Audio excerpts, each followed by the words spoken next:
அன்றைய உலகம் அளந்தாயடி போற்றி. அன்றைய உலகம் அளந்தாயடி போற்றி. சென்றங்கு தென்னிலங்கை சேற்றாய் திரள் போற்றி. பொன்ற சகடம் உதைத்தாய்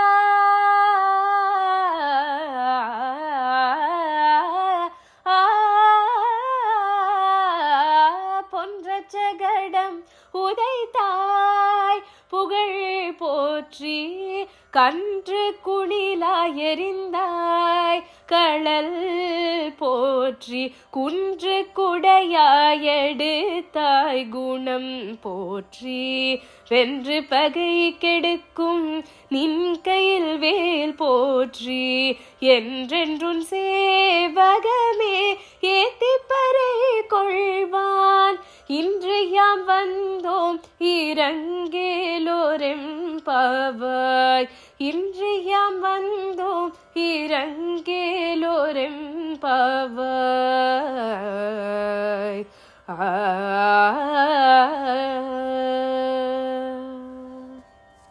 கண்டாயே நெஞ்சே கருமங்கள் வாய்க்கின்றனோர் எந்தானமின்றியே வந்தியலுமாறு. உண்டான் உலகேழும் மூவடி கொண்டானைக் கண்டுகொண்டனை நீயுமே. நம்மாழ்வார். அன்றைய உலகம் அளந்தாய் அடிபோற்றி. ஆண்டாள். சுக்கிரன் கண்ணை துரும்பால் கிளறிய வாமன அவதாரம். சுக்கிரன் கண்ணை துரும்பால் கிளறிய அந்த காலத்திலே கண்ணை இழந்து கதறிக்கொண்டு போனான் ஒருத்தன். எண்ணிது மாயம் என் அப்பன் அறிந்திலன் அப்படின்னு காலை கட்டி கொண்டு திரிந்தான் மகாபலி. இந்திரன் முதலான தேவர்கள் எல்லாம் ஒரு பிரயோஜனத்தை பெற்றுக்கொண்டு திரும்பினார்கள். ஜாம்பவான் இந்த பெருமையை உலகம் முழுவதும் பறைசாற்றி கொண்டு திரிந்தார். பாவியோகம் ஆகிய நாங்கள் எல்லாம் அன்றிருக்க பிறந்திலோம், அன்னைக்கு பிறக்கல. அதனால அந்த குறை தீர இன்று பல்லாண்டு பாடுகிறோம். சேவடி செவ்வி தெருக்காப்பு அப்படின்னு தகப்பனார் பாடினார். மகளோ அன்றைய உலகம் அளந்தாய் அடிபோற்றி அப்படின்னு பாடுறா. இப்படி ஒரு ஒற்றுமையை பார்க்கலாம். சென்றங்கு தென்னிலங்கை செற்றாய் அங்கு சென்று எங்கு சென்று லங்கைக்கு சென்று அரணாக வைத்த கரதூஷணாதிகளை கடக்க ஒண்ணாத இந்த கடலை கடந்து தென்னிலங்கை செற்றாய் திரள் போற்றி. திரள் கல்லாதவர் இலங்கை கட்டழித்த காகுத்தனால் ஒரு தெய்வம் யானிலேன். திருமழிசை பிரான் ராமனை மங்களாசாசனம் பண்றார். இங்க ஆண்டாள் திரள் போற்றின்னு ராமனை சொல்றார். சிலையினால் இலங்கை செற்ற தேவனே தேவனாவான். தொண்டரடிப்புடி ஆழ்வார். ரக்தமேஷ மகாயோகி அப்படின்னு மண்டோதரி கொண்டாடுறார். இந்த திரளை கண்டு திரள் போற்றி. நுண்ணிடங்கை முன்னிலங்கை வைத்தான் முரனொழிய முன்னொரு நாள் தன் விலங்கை வைத்தான் சரண். பொய்கை ஆழ்வார். ஆண்டாள் திரள் போற்றி. கற்பார் ராமபிரானை அல்லால் கற்பரோ என்னுடைய இன்னமுதே ராகவனே அப்படின்னு எல்லாரும் போக்கியத்தை அனுபவித்தார்கள் ராமபிரான். இங்க ஆண்டாள் அதை பண்ணல, திரளை சொல்கிறாள். திரள் போற்றி. அன்றங்கு சென்னிலங்கை தெற்றாய் சிரல் போற்றி அப்படிங்கிறாவோ. திரளை பற்றி பாடுகின்றார். பொன்றச் சகடம் உதைத்தாய் புகழ் போற்றி. சடகாசுரனை அழிந்து போகும்படி உதைத்தாய்.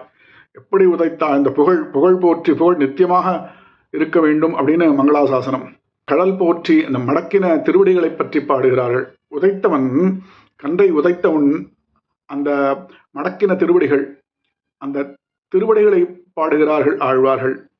வானோ மறிகடலோ மாருதமோ தீயகமோ கானோ ஒருக்கிற்று கண்டிலமால் ஆனீன்ற கன்றுயத் தாமெறிந்து காயுதிர்த்தார் தாழ்பணிந்தோம் வந்துயரை ஆவா மருங்கு. நம்மாழ்வார் அந்த கன்றை உதைத்தானே அதை பற்றி பாடுகிறார்கள். இனியார் புகுவார் எழுநரக வாசல் முனியாது மூரித்தாள் கோமின் கனிசாயக் கண்டெரித்த தோளான் கரைக்கடலே காண்பதற்கு அப்படின்னு பொய்கை ஆழ்வார். குன்று உடையாய் எடுத்தாய் குணம் போற்றி. வென்று பகை கெடுக்கும் நின் கையில் வேல் போற்றி. கடல் போற்றிய பாடியாச்சு மடக்கின திருவடிகளை.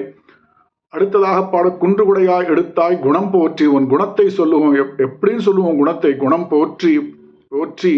வென்று பகை கெடுக்கும் நின் கையில் வேல் போற்றி. எங்களோடையே இருக்க, அதனால வேல் போற்றி.